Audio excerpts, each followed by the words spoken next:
Happy Tulip Tuesday. This is the day we share timely tips for the Tulip Pro. With all of the earth-conscious designing going on now, we're looking to old school, old techniques that we can repurpose into new school, new techniques.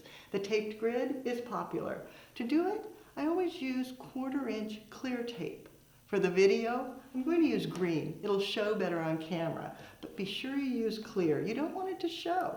To do this, tape across, repeat, turn, and then tape across again. And repeat.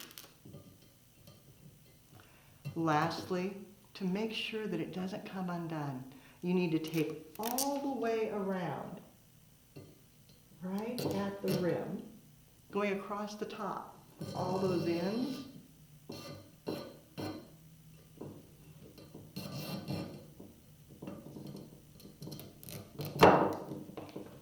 And go back, press it down, and you're ready to design.